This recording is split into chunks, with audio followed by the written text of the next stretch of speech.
David is a world-renowned journalist who started his career at the Washington Post, spending 4 years in Russia.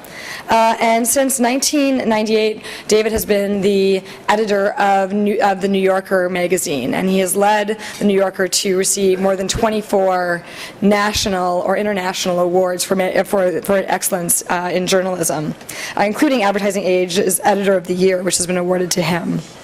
He's written a number of books. He's a Pulitzer Prize winner, Polk Award winner for his book Lenin's Tomb. He's also written books known as The Resurrection, The Devil Problem, and Other Stories, as well as reporting and King of the World about Muhammad Ali. And his latest book is called The Bridge, The Life and Rise of Barack Obama. And David has put together here one of the most comprehensive biographies and stories of the rise of how this historic election happened by really drawing on hundreds of interviews of people who had been close colleagues of the president, who worked to get him elected, and actually the president himself.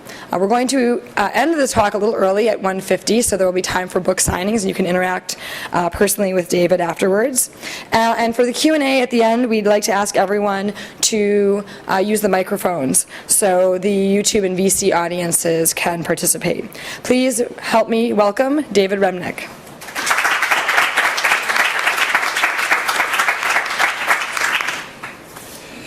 Good afternoon. You in the back. Don't hit the doors, okay? Here's what I think we should do. I'll talk a little bit about the book for a while, but I swear to God I'm not going to go on for a half an hour. That seems a fruitless enterprise. But I'd like to give you a sense of what this book is, because there's a book that looms next to my book. It's called Dreams from My Father.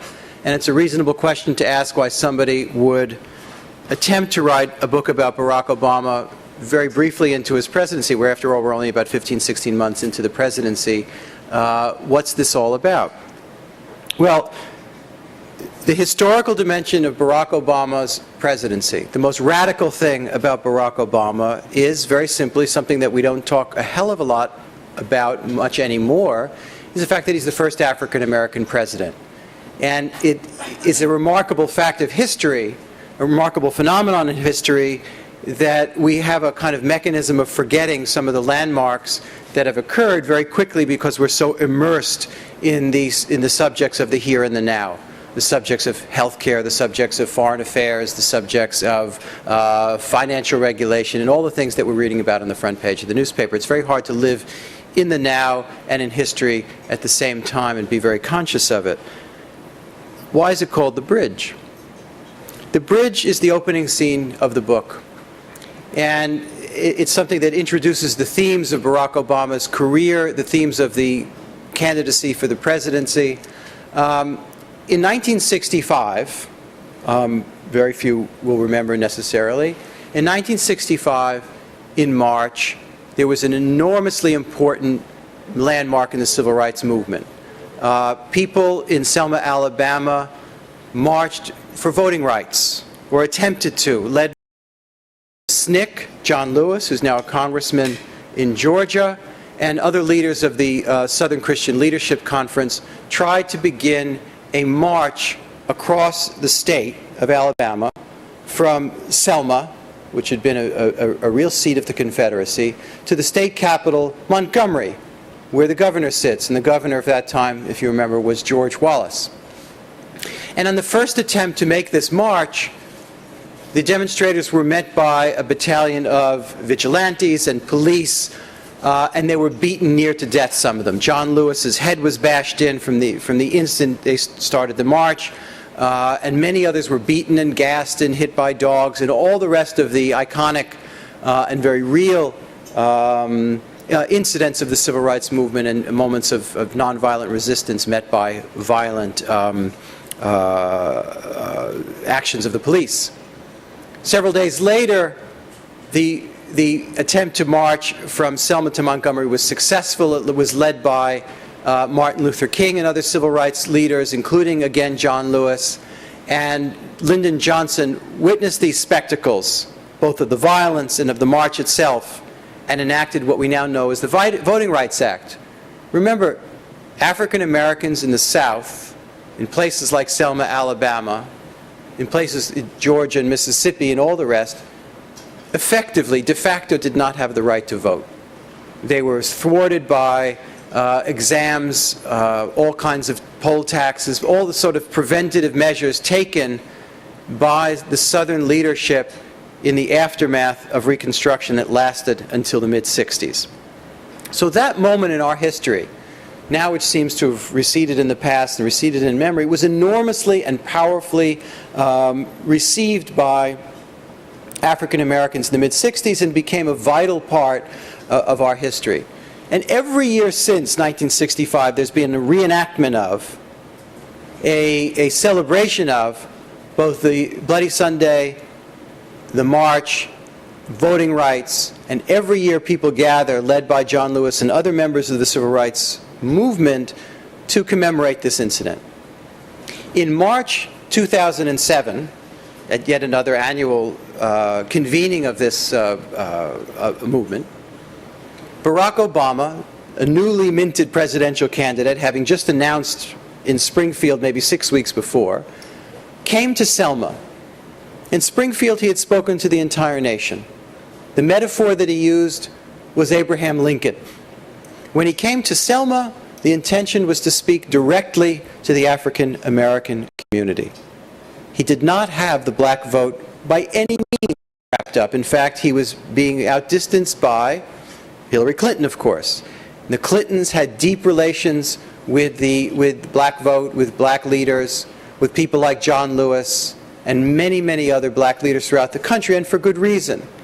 You remember in the New Yorker magazine, Toni Morrison had written many years before that the first black president was in fact Bill Clinton. She was kind of joking around, but she kind of wasn't. She kind of wasn't, that she thought here was this guy who was a white Southerner, when it concerned race, he got it. And so Obama gave this incredibly adroit speech. He gets up in Brown Chapel, which is the church where all the great civil rights leaders, including Malcolm X, had spoken. The resonant place. And behind him was John Lewis, C.T. Vivian, Joseph Lowery, and any number of elders of the civil rights movement. And he essentially turned to them and said, I stand on the shoulders of giants. I am here because of you. You are the great members of the Moses generation, and I pay tribute to you, and all of my generation of people in their 30s and 40s and 50s pay tribute to you. But you remember from your biblical history that Moses doesn't get to see the promised land. Moses gets to approach the promised land, look over and see the promised land, but he's prevented from getting there. I, Barack Obama, am the leader of the Joshua generation. And I'm here because of you, but I mean, it's an incredibly galling thing to do, an incredibly ballsy thing to do for a political candidate to do. And Barack Obama, among his many attributes, positive attributes, is not lacking for a considerable sense of self. You don't run for president and basically say, I am the ideal person to lead the United States of America, if not the free world, and lack for ego. And anybody who does and tries to attempt it gets eaten up alive. In fact, the presidents that we seem to have the most contempt for sometimes are the ones that don't have sufficient ego rather than too much of it. Anyway, so he gives this speech. He takes some poetic license with his own past. He suggests that somehow his own father got to the United States and received an American education thanks to the Kennedys, and tries to draw a line between the Kennedy funding of an airlift of Kenyan scholars and students. Not quite true. The Kennedys kicked in money after Obama had gotten to the United States, but okay. But he tries to say to the black community, it is true that my father is African and is not in the normal or normative line of from the slave generations. He's African, and my mother is white, and I was raised in a very particular and peculiar way. But I am here for the same reason you are here. I am here, and I'm an African American, and I'm here because of what these people sitting behind me did, what they suffered, what they went through, and all the rest. And the battle commenced. The battle commenced. The battle for the black vote. Because in this country, in order to get the Democratic nomination for president, the African American vote is crucial. So on the one hand, this book, The Bridge, is about Obama's thrust toward the presidency. On the other hand, it's about the social forces and the historical forces that allowed him to get there, that made it possible. Things like the history of Chicago politics, the history of African American politics in this country, things like Jesse Jackson's campaign in 1984 and 1988. There is no Barack Obama without Jesse Jackson, no matter what you may think of Jesse Jackson. And some of you may have clear memories of those campaigns or some foggier memories. There is no Barack Obama without Jesse Jackson. In fact, Barack Obama, as a Columbia University student, went to see Jesse Jackson debate Mondale and the rest in the campaign. And it's also about Obama's uncanny ability to present himself as a bridge between and among groups of peoples in this patchwork quilt of a country in a way that was absolutely unique. Barack Obama did not become president because of his vast legislative experience. Barack Obama did not become president because of his uniqueness ideologically. His politics, with the exception of a couple of issues, particularly Iraq, was almost indistinguishable from his opponents in the Democratic ledger, particularly Hillary Clinton. He did not become president of the United States because he beat Hillary Clinton in the debates. Arguably, Hillary Clinton probably won as many as 17 out of 18 of those debates, depending on who's doing the watching. He became president in some part because of his ability to tell the story of his life and his family's life and his view of the world and make it emblematic of something new. Emblematic of the urge for change that people were feeling out of what a lot of people saw as the wreckage of the Bush presidency. So the book is very much a deeply reported biography of Obama, which I'll talk about in a second, but it's also the history of and an analysis of a storyteller. I don't mean a bullshit artist, but someone who's able to tell his story and make it larger. And one of the ways that he was able to do this, before he ever entered big-time political life, was to write a memoir. And anybody here read the memoir, Dreams from My Father? I mean, it certainly sold a lot of copies, and if we don't know it by reading it whole, then we know it by the way it was filtered down into speeches, campaign interviews, rhetoric, and all the rest. That Dreams from My Father, in a way, is the lodestar and the raw materials of what we know as the Barack Obama story. And it's told in a particular way. He's a young man. Well, here's the background of this book. It's very interesting.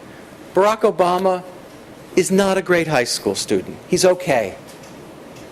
He gets to Occidental, which is a very good college. He does fine. He's a B student. He transfers to Columbia. He gets more serious, a little bit monastic about his life, a lot of long runs. He's kind of lonely life, or a more serious life. Say he's not a monk by any stretch of the imagination. But he gets more serious. But still, he is not, summa cum laude all-star student. He becomes a community organizer. And he learns a lot from it. He certainly finds a home there in Chicago. He finds a community. He finds a greater sense of his depth as an African American, because in Hawaii you don't get that, because what few blacks live in Hawaii live on military bases, right? So he gets where he really gets a sense of himself in terms of ambition is at Harvard Law School. He becomes the student of and the mentee of Lawrence Tribe, a great constitutional scholar, of Martha Minow, who is a kind of democratic legal scholar. He gets a lot more serious. It's that point in his life, and you've all experienced it, where you find if you are lucky, you find your groove intellectually, and he finds it beyond measure. He becomes a candidate for the Harvard Law Review presidency. And because he's not only a liberal and attracts liberal votes, but because he seems like the kind of person who listens to people with opposing views, he attracts conservative votes, and he wins. It's not a liberal versus conservative election for the Harvard Law presidency. It's one in which he faces another liberal, but the conservatives put him over the top. So if you ever wonder why he has that habit of mind and that sense of himself as somebody who can do that, however impossible in the United States Senate, that's partly where it comes from. So he becomes the first African-American president of the Harvard Law Review, and the next morning, there's a story in the New York Times, there's a story in various other newspapers, on the wire services and television. He becomes a little bit of a star. And he gets a phone call from Big Bad New York, from a literary agent. Why don't you write a book? And some of the publishers are intrigued, but they think, well, it must be the story of somebody, up from the ghetto, which Obama had to laugh at since he went to the fanciest private school west of the Rocky Mountains, at Punahou School in Honolulu. I mean, he himself was not rich, but he certainly went to an incredibly, let's just say, well-equipped and pretty fancy prep school in Hawaii. No, he decides to write a memoir not about civil rights law or about anything academic. He decides to write a memoir of himself. Remember, this is the 90s when in American writing the memoir exploded. There were all kinds of memoirs about being one ethnic group or another, memoirs about addiction and recovery, memoirs about all kinds of experiences, and the memoir, even more than the novel, dominated at least the novelty aspect of American literature. And Obama joins this stream, and he writes a young man's book about becoming himself, about his absent father, coming to terms with this father, who is far less of a wonderful personality than he ever would have imagined. This book is the rough materials of what becomes the political narrative of Barack Obama. So that, and at one point, as I'm telling the story of Obama's life and digging more deeply into it in a repertorial way that anybody writing a memoir could, I stop the narrative at that point and try to analyze what this book actually is. This book comes out of the tradition of African American memoir writing that begins in this country, 6,000 slave narratives.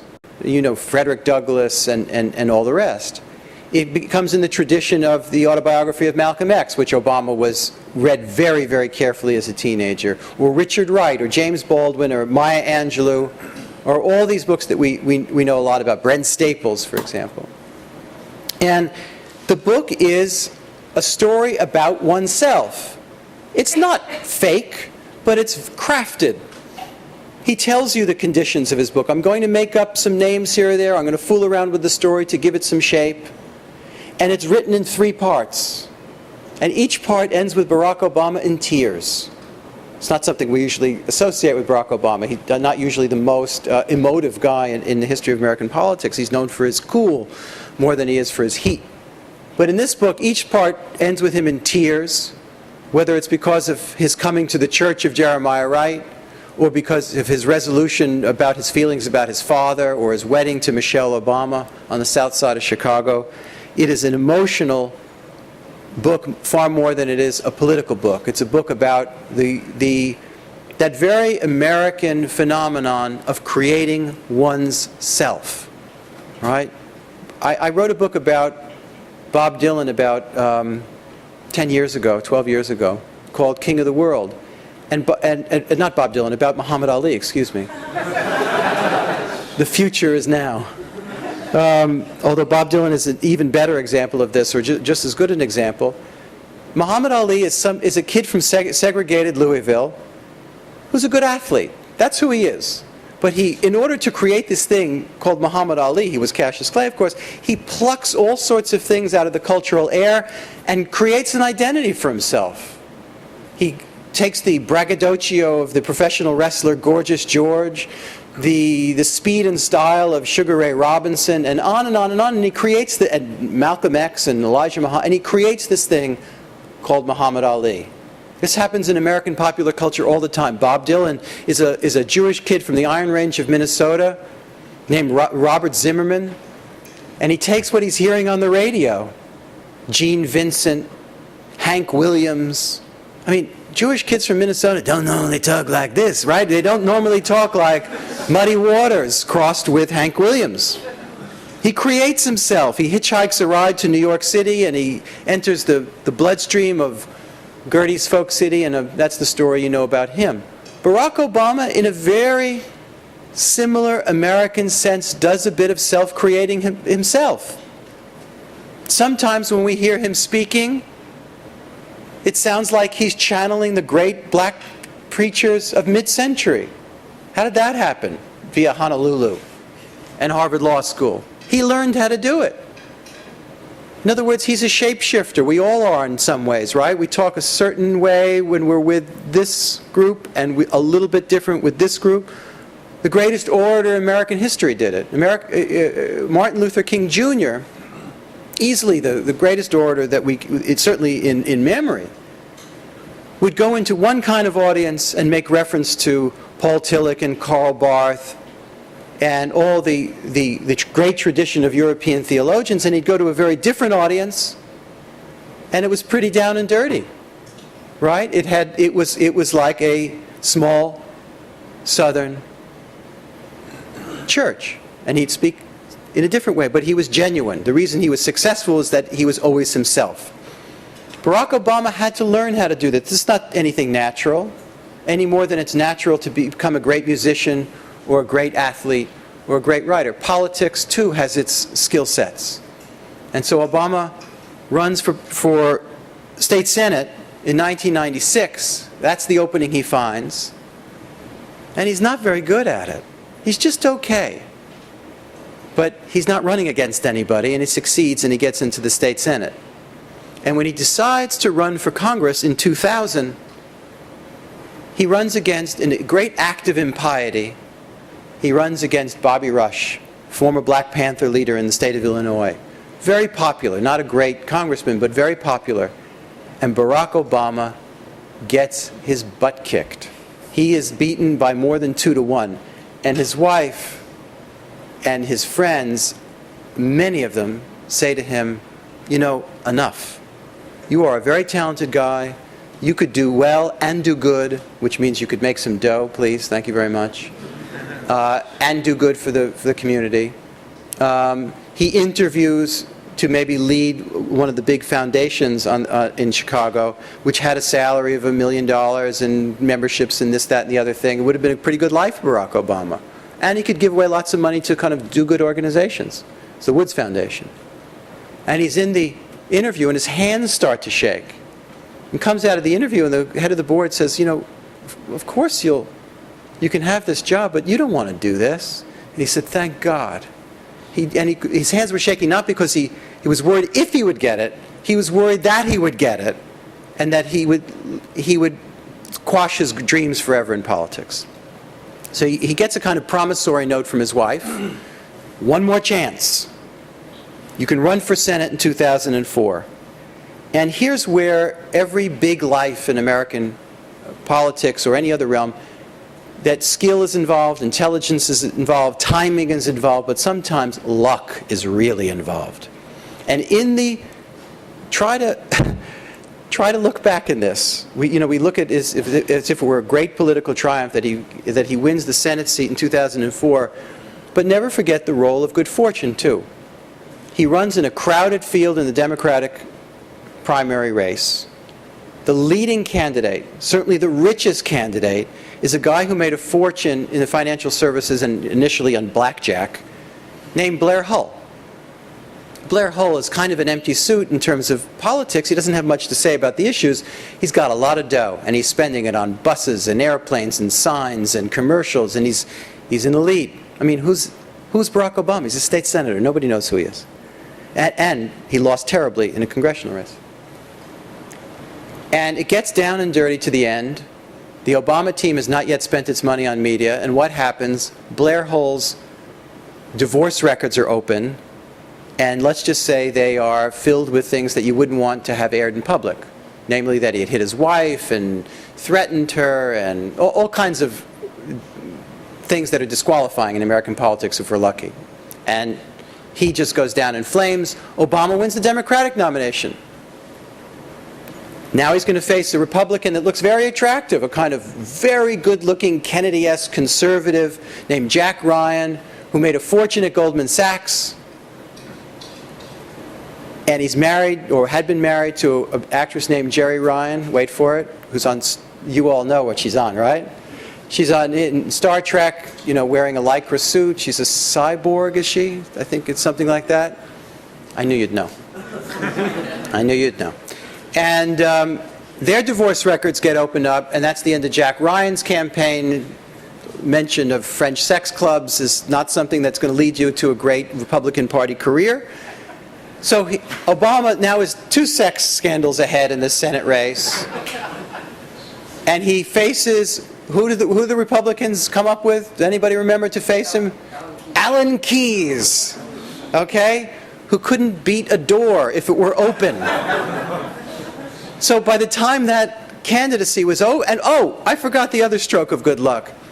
As he's campaigning, he gets a phone call from Boston.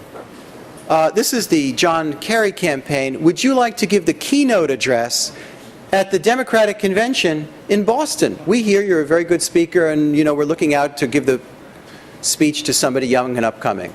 Sure, I'd like to give that speech. And he gives the speech of a lifetime that my guess is everybody in this room first heard of Barack Obama, unless you're from Illinois, that night as you were watching the convention. And he gave the speech that made his career, or certainly launched his career. So good luck is also part of it. And finally, I'll just say this. In trying to write a biography about Barack Obama, one has to be careful of mythologies. Mythologies. And right now, mythologies about who Obama is, was, has been, incredibly persist in American life, despite the best efforts of accurate reporting. One of them, I couldn't believe it. I was speaking to another audience, and the first question from the crowd was Barack Obama really born in Honolulu? So in modern politics, in modern campaigning, and in the modern presidency, there is no escaping the persistence of rumor. There's no escaping the persistence of scandalous insinuation, especially when we live in an age of pervasive media, of the kind of media that we have, which is, all for the good, but it also has its flip sides. And when it comes to politics, this is one of the symptoms of the flip side of it.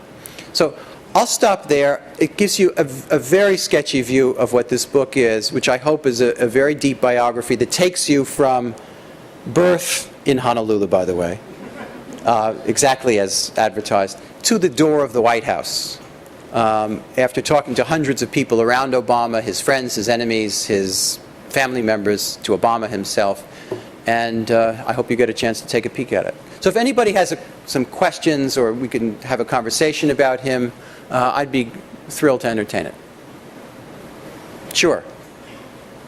Oh, that's right. There's a microphone there. So I understand you spoke to Obama as part of your research. Mm-hmm. What kinds of things did you ask him about or look for clarity about when you spoke to him? The final interview was in the Oval Office.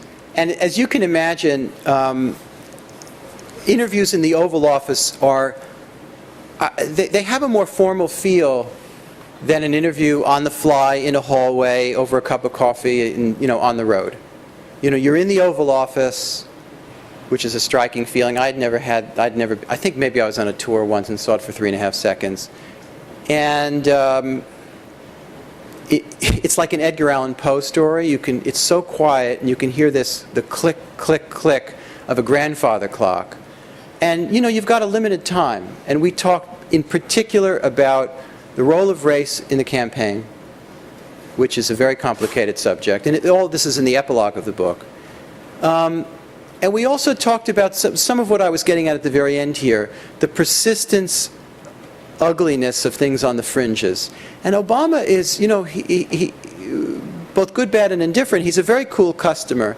And he said, look, I am perfectly aware that, and I'm paraphrasing here, that the combination of economic insecurity for a lot of people, unemployment, all the rest, coupled with the advent of a historical presidency, the first African-American presidency, is going to create a lot of anxiety, and some of it combustible, especially at its fringes. And, this is the way he is with everything. This is a certain kind of almost preternatural unflappability, which he seems to confront everything. At least that's his public face. That's what it felt like to me. I don't think, in other words, if I were interviewing Bill Clinton in the Oval Office, I would not have heard the grandfather clock. I was wondering how one launches oneself out into this sort of project. That is, I mean, your name is already well known, so that would give you some entree, perhaps, with this project that might not have been the case in your early projects. But there are already a lot of, there's books that Obama's written, and there's other stuff on him. How did it come to be that you took this? You know what, it's a great question, and I needed to prove that for myself. I was not, actually, weirdly, I was not given pause by the autobiography, because I know, look, there's an autobiography of Benjamin Franklin, and then there's Walter Isaacson on Benjamin Franklin. They're entirely two different animals. Autobiography is the story that you tell about yourself, and it's quite limited, and his book stops at politics, and after all, why are we interested in him? In large measure because of politics. There is no political races, there's no anything like that. It stops at him getting married. Although we learn something about his political instincts when he discusses his career as a community organizer, for example. But I had written a long piece for The New Yorker that came out just after the election called The Joshua Generation that hit some of the themes that I began with today. It was very particularly about race in the election. Not long after John Updike died, an important writer not only in America but for our magazine, and somebody I felt close to and I felt enormous gratitude toward, and there was no way I wasn't going to go to this funeral, which was in a small town north of Boston. So I went to the funeral, and afterwards stayed in Cambridge for a few days and talked with some of the professors and colleagues that Obama had at Harvard University, just to see what some intensive interviewing and talking and feeling around would yield. And if I felt that, well, in fact, I already know this stuff. This sounds very familiar. I'm not interested in pursuing, because a book is an investment of time, energy, and all the rest. And I've got a day job, right? I'm editing a magazine, and I need to keep my eyes on that. So if I'm going to do this, and I'm going to do very late nights and very, very early mornings and all the weekends imaginable, I got to want to do it. Books that don't really want being done inevitably are terrible books. They're dull books. They're listless books. They reflect the disinterest of the author. And I wouldn't put myself in that position, and ultimately I don't want to put the reader in that position. And those few days, followed up by some more interviewing, and the experiment of writing the chapter or an early draft on the Harvard Law School business, gave me the idea that, you know what, I think I'm going to do this. So Obama was raised by a white mother and white grandparents, and in generally very white areas and white schools, and somewhere down the line became very involved in black civil rights kinds of movements. What do you think triggered that? Was it from college? Was it political expediency? I don't think it's political expediency. I think it's partly looking in the mirror. It's partly a search for who you are. And this is why the father is such a haunting figure to him, because he provides him part of his genetics, and whether he liked it or not, part of a legacy that he had to struggle to understand. And, you know, identity is a funny thing. Identity is partly given to you by birth, by chromosomes. It's also something that you have a say in, right? Your parents can be Orthodox Jews. You can choose to not be that. You can't choose to be other things necessarily very easily. You can't choose to be Japanese if you are an Orthodox European Jew. But there's a range in which you do have identity, at least in part, is something that you have a say in. And insofar as he had a say in it, he pursued an identity as an African American. Now, a lot of African Americans, most African Americans, don't have to pursue anything. It's right there at the kitchen table, as well as right there genetically. It's right there in the neighborhood, it's right there in school, and so on. With Obama, he had to go out and pursue it. And so he did. You mentioned, rightly so, that Obama was largely elected not on a legislative background, or at least a long legislative background. Not very much. But so he was largely elected then on his personal qualities and his ability to shape the story, as you put it.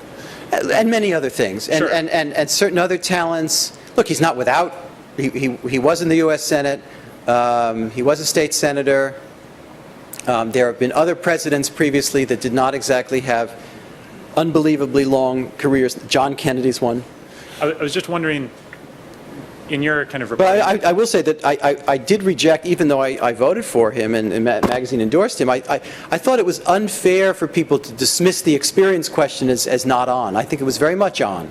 Sure, that wasn't what I was trying to get at, but just what are the qualities that served him so well in the campaign, his ability to tell his own story and exhibit? I think also campaigning discipline. But what were those qualities that maybe have not served him so well as president?